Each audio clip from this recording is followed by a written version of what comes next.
সোমনাথ দর্শনের পরের দিন আমাদের প্ল্যান ছিল দিউ ঘুরতে যাবার। সেই মতো আমরা 2800 টাকায় একটি গাড়ি ভাড়া করে ভোর 5টার সময় বেরিয়ে পড়লাম দিউর উদ্দেশ্যে।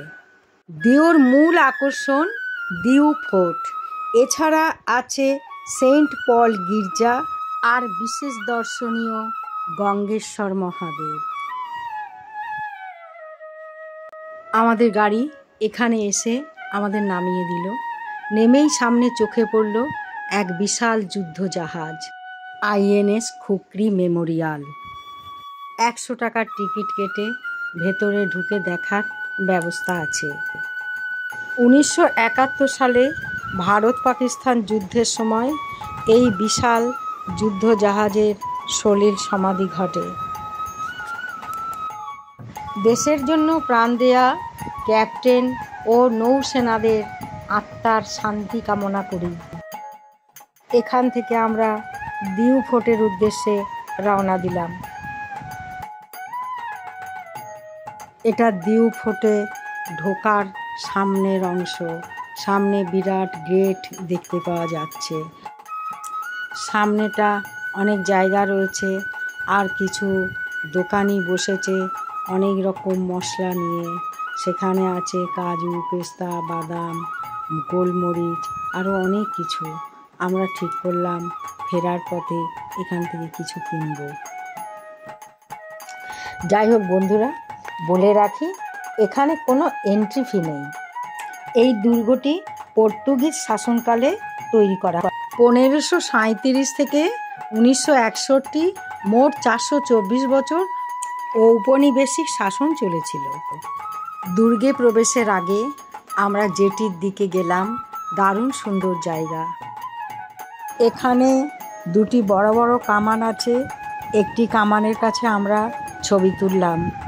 এখান থেকে সমুদ্রের দৃশ্য খুবই মনোরম। এখান থেকে সমুদ্রের অনতি দূরে দেখতে পাওয়া যাচ্ছে পানিকোটা ফোর্ট। এখানে জেলবন্দীদের রাখা হতো। পর্তুগিজরা এখানে 400 বছর শাসন করে গেছে, আর এই দুর্গ তাদের নিদর্শন আজও বহন করে চলেছে। এই দুর্গের 3 দিকেই সমুদ্র। দুর্গটি উঁচু পাঁচিল দিয়ে ঘেরা, সরু রাস্তা, মাঝে মাঝে বড় বড় কামান বসানো, বহিঃশত্রুর আক্রমণ প্রতিহত করার জন্য। এখান থেকে আরও ভেতরে যাবার প্রবেশপথ দিয়ে আমরা ভেতরে ঢুকে পড়লাম। এখানেও বড় বড় কামান রয়েছে, তার গায়ে লেখা আছে পর্তুগিজ।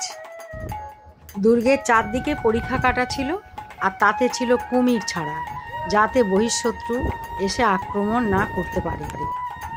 দূর থেকে দেখা যাচ্ছে লাইট হাউস। শুনলাম ওপরে ওঠা নিষিদ্ধ, তাই আমরা ভেতরের সৌন্দর্য দেখতে দেখতে বাইরে বেরিয়ে এলাম।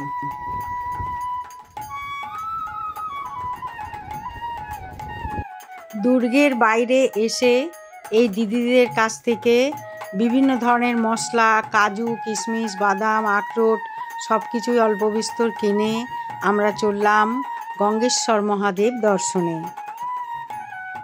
কথিত আছে বনবাসকালে পঞ্চপাণ্ডব এখানে এসেছিলেন এবং 5টি শিবমূর্তি স্থাপন করেছিলেন। তা গঙ্গেশ্বর মহাদেব নামে পরিচিত। অহরহ সমুদ্রের জল এসে এই শিবলিঙ্গকে স্নান করায়।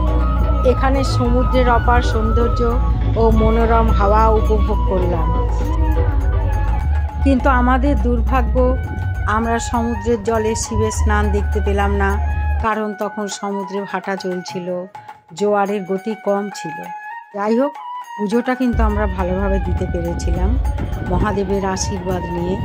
পরবর্তী দ্রষ্টব্য নাগোয়া বিচের দিকে এগিয়ে চললাম।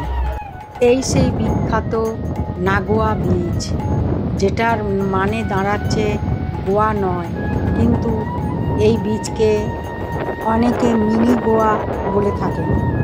এখানে কিছু ওয়াটার স্পোর্টসের ব্যবস্থা আছে। সমুদ্রের কাছে দাঁড়ালে কিভাবে যে সময় কেটে যায় বুঝতেই পারা যায় না। ক্রমশ বেলা বাড়ছে, কিছু খাওয়ার জন্য আমরা হোটেল খুঁজবার জন্য বেরিয়ে পড়লাম। ফেরার পথে একটা সুন্দর হোটেল পেয়ে সেখানে আমরা খাবার জন্য ঢুকলাম।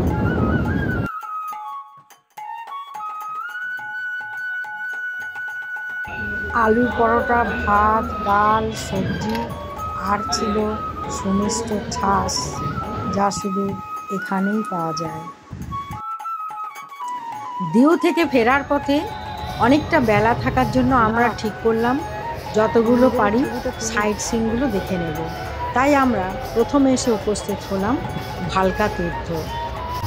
এখানে এক অশ্বত্থ গাছের নিচে শ্রীকৃষ্ণ যখন বিশ্রাম নিচ্ছিলেন, জরা নামক এক ব্যাগ তাঁর রক্তবর্ণ চরণকে হরিণ মনে করে তীরবিদ্ধ করেন।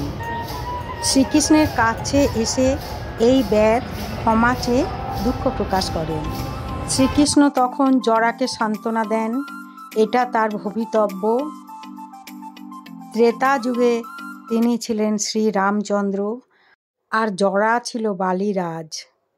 রামচন্দ্রের হস্তে বালির মৃত্যু হয়, তখন বালির স্ত্রী অভিশাপ দেয় দাপর যুগে বালির হাতে শ্রীকৃষ্ণের মৃত্যু হবে। অর্ধশায়িত শ্রীকৃষ্ণের মূর্তির এক পাশে অশ্বত্থ গাছ ও অন্য পাশে জরা ব্যাধকে দেখতে পাওয়া যাচ্ছে। এখান থেকে বেরিয়ে আমরা এসে উপস্থিত হলাম ত্রিবেণী সঙ্গমে, হিরণ, কপিলা ও সরস্বতী নদীর সঙ্গম। এই সঙ্গমস্থল প্রাকৃতিক সৌন্দর্যে ভরপুর। প্রচুর পরিযায়ী পাখি এখানে উড়ে বেড়াচ্ছে, ঘুরে বেড়াচ্ছে। সবাই তাদের খাবার দিচ্ছে আর আনন্দ উপভোগ করছে। এই জায়গার আরেকটি মাহাত্ম্য আছে। শ্রীকৃষ্ণ ভালকা তীর্থে দেহত্যাগ করলেও তাকে দাহ করা হয়েছিল এই ত্রিবেণী সঙ্গমে। শোনা যায় শ্রীকৃষ্ণের দেহ পঞ্চপাণ্ডব দাহ করেছিলেন আর চিতাভস্ম ত্রিবেণী সঙ্গম হয়ে সমুদ্রে পতিত হলে সমগ্র দ্বারকা নগরী সমুদ্রে নিমজ্জিত হয়ে যায়। এরপর আমরা চলে আসি সোমনাথের রাম মন্দিরে। তারিখটা ছিল 22শে জানুয়ারি, অযোধ্যায় রামলালার প্রাণ প্রতিষ্ঠার দিন। তাই এখানকার রাম মন্দিরেও তার ছোঁয়া লেগে গেছে। সুন্দর করে সেজে উঠেছে এই রাম মন্দির।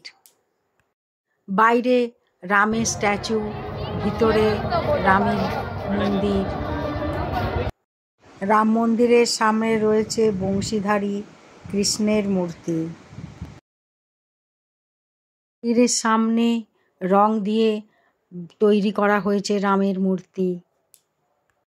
অপূর্ব সৌন্দর্যমণ্ডিত মন্দির দেখে মন প্রাণ ভক্তিরসে ভরে গেল।